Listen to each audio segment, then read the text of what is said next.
السلام عليكم. الفيديو ده مش عن اقوى اداء، الفيديو ده هيكون عن افضل هواتف اعتمادية معاك في شغلك من 5000 ل 8000 جنيه. يعني ايه اعتمادية؟ الفيديو ده هيكون عبارة عن موبايلات اللي هتتحمل معاك لو انت صنايعي، نجار، حداد، الناس اللي بتشتغل والموبايلات معرضة ان هي تتكسر منها. فالفيديو ده هيكون اكتر لفئة الصناعية اللي محتاجين موبايل بشبكة كويسة وبطارية تكمل معاهم اليوم، والشاشه ما تكونش امولود او اوليد. وليه ما تكونش امولود او اوليد؟ لان الشاشه الامولود والاوليد لما بتتكسر، وطبعا الفئه دي كلها معرضه لكسر الشاشات، لما بتتكسر وبتيجي تغير شاشه تقريبا بيكون تمن الشاشه قد نص او تلات ارباع تمن الموبايل، لان الشاشات الامولود والاوليد تكلفتها في التغيير بتكون غاليه. وده المعيار اللي احنا هنختار عليه، مش الاداء. احنا هنختار عن الموبايل اللي يتحمل معاك اكتر، اللي قطع غياره متوفرة، اللي هتدخل على اي محل هتلاقي جراب وسكرينة ليه. ويلا بينا على الفيديو. بس لو لسه ما اشتركتش في القناة، اكيد اشتراكك دعم لينا. ويلا بينا. اول فئة معانا وهي من 5 ل 6000 جنيه، هيكون في الفئة دي معانا 3 موبايلات.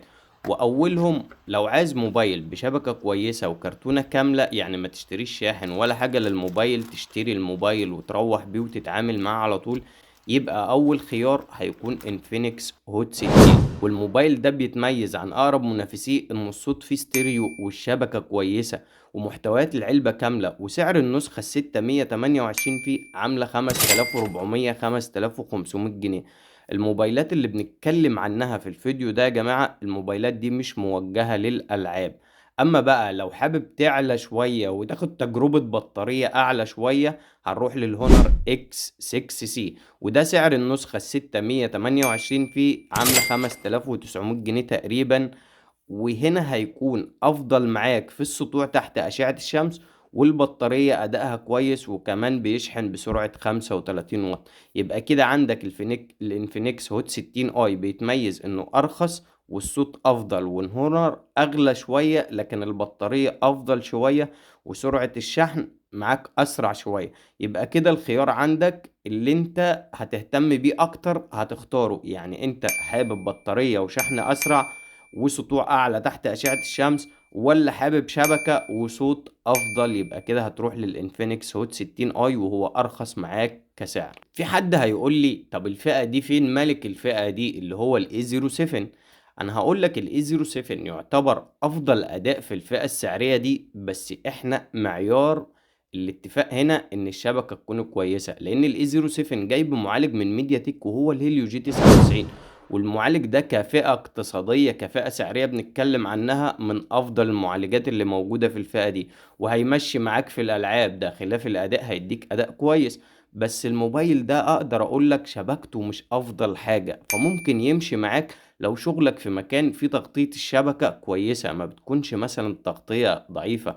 خاصة إن سعر النسخة ال428 عاملة 6000 جنيه تقريبا، وال464 عاملة 5100 جنيه. فالموبايل ده كأداء واعتمادية هو أفضل هاتف في فئة من 5 ل 6000 جنيه. بس قوة الشبكة لو مش هتفرق معاك، هقول لك روح للموبايل ده. أنا ذكرت الموبايل ده مع لأن الشبكة بتاعته بتكون ضعيفة، لكن أنا ذكرته لأن في حد كتير ناس هتسألني هتقول لي ده هو ملك الفئة الاقتصادية، بس هو في الشبكة أضعف من الموبايلات اللي أنا ذكرتها. خلاصة بقى من 5 ل 6000 جنيه، لو أهم حاجة عندك البطارية والشاحن، يبقى هتروح للهونر اكس 6 سي. أما لو أهم حاجة عندك الصوت والشبكة الأقوى، يبقى الانفينكس هوت 60 اي. أما لو عايز أداء ويمشي معاك في الألعاب بس الشبكة هتكون أقل شوية، يبقى السامسونج A07. أما لو مش حابب حاجة من دول، خلينا نطلع لأعلى شوية. وأول جهاز معانا في فئة من 6 ل 7000 جنيه، وهو الانفينكس هوت 60 5G. وهنا نسخة الستة رام مع ذاكرة 128، سعرها 6800 جنيه. بس الموبايل ده هيأدي معاك كويس في الفئة السعرية دي. والفئة السعرية دي يا جماعة فيها موبايلات تانية من تكنو وموتوريلا، موبايلات جميلة وهتديك أداء أفضل من الهوت 60 5G. ويعني لكن احنا اتفقنا ان الفيديو ده يكون معياره توافر قطع الغيار، والتكنو والموتوريلا مش منتشرين، يعني عشان تغير جراب او سكرينة بتدور عليهم. انما انا هنا بخاطب فئة عايزة تدخل اول محل يقابلها تلاقي حاجة الموبايل وتخلص وتروح او تروح شغلها.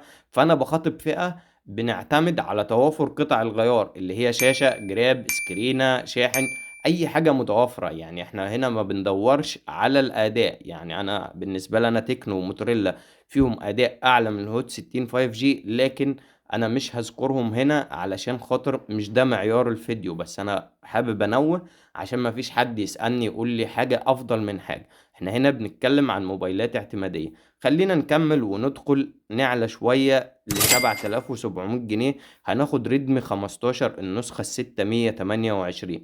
الميزة الجامدة بقى في الموبايل ده ان هي البطارية 7000 ملي امبير مع شاشة اي بي اس بدقة فول اتش دي. طيب الموبايل ده هيديك اداء بطارية خرافي، لكن خلينا نكون متفقين ان 90% من الموبايلات اللي بنتكلم عنها هي اداء يومي، تصفح وسوشيال ميديا. يعني مفيش العاب غير الاي 07، وانا طلعت لك الشبكه في الاي 07 هي مش الاقوى. طيب لو انت مش حابب ريدمي وانفينكس، هقول لك بقى انت كده هتروح للفيفو واي 29. سعر النسخه الستة رام مع ذاكره داخليه 128 بيكون سعره تقريبا 8000 جنيه. الموبايل ده هيديك اداء يومي كويس والبطاريه كويسه 6500 ملي امبير مع اسرع سرعه شحن في الفئه دي وهي 44 واط. لكن الموبايل هنا دقة الشاشة اتش دي، والكاميرات مش الافضل في الفئة دي، لكن كشبكات واداء يومي واعتمادية الموبايل ده هيأدي معاك.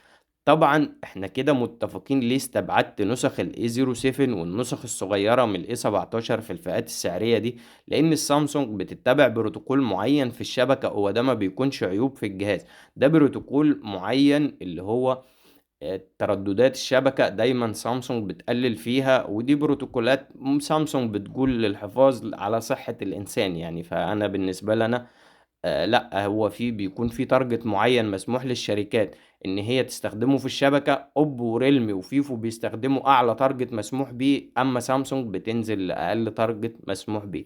فعيوب الشبكة دي في سامسونج مش عيوب شبكة من عيوب هاتف، لكن هي ده بروتوكول للشبكة سامسونج بتستخدمه. طيب هتقول لي بقى انت فين اوبو وريلمي في المنافسة دي؟ فانا هقول لك اوبو وريلمي دي شركات عملاقة في الاعتمادية والعمر الطويل، بس برضه هقول لك اوبو وريلمي بالنسبة ليا في الفئة السعرية اللي بنتكلم عنها بتكون فيها موبايلات بتتحمل صدمات اكتر من اللي انا بتكلم عنهم. لكن اوبو وريلمي تسعيرهم عالي على المعالجات اللي موجودة في موبايلاتهم في 2025 و2026، ما نعرفش ايه اللي هينزل. يعني اخر موبايل نازل من اوبو وهو الاي 6 اكس، الموبايل ده على التسعير بتاعه المعالج ضعيف وفي كاميرا 5 ميجا بكسل. يعني فعشان كده انا برضو دورت لك على الموبايلات الاعتمادية وفي نفس الوقت تأدي معاك الافضل في الاداء مع الاعتمادية، يعني ربطت الاتنين ببعض. اما بقى انت لو حابب تشتري بغض النظر عن اسم الشركة، ما تجيبش حاجة، هقول لك على نصيحة، ما تجيبش حاجة اقل من 6 رام وما تزيدش معاك عن سعر 6000 جنيه. لان الموبايلات كلها هتقول لي طب انت ما انت قلت على نسخة الاي 07، ما انا قلت لك برضو، لا انا ما رشحتش الاي 07 عشان الشبكة. اما لو حابب بقى تجيب انت موبايل من شركة تانية، زي ما انا بقول لك الستة رام ما يقلش عنها، عشان احنا داخلين على 2000، احنا في 2026 حاليا، والتطبيقات مش هتسد معاك عمر طويل. يعني مثلا هنقول مثلا الاي 07 ال 464 بيقول لك 6 سنين تحديثات. هو اصلا الموبايل ده اداؤه جميل جدا، بس الحد عايز يتصل وخلاص ويفتح فيسبوك واتساب حاجات زي كده يعني. اما بقى لو حابب نعلى شوية هنعمل لك فيديو تاني، لان الفيديو ده زي ما اتفقنا اخره 8000 جنيه.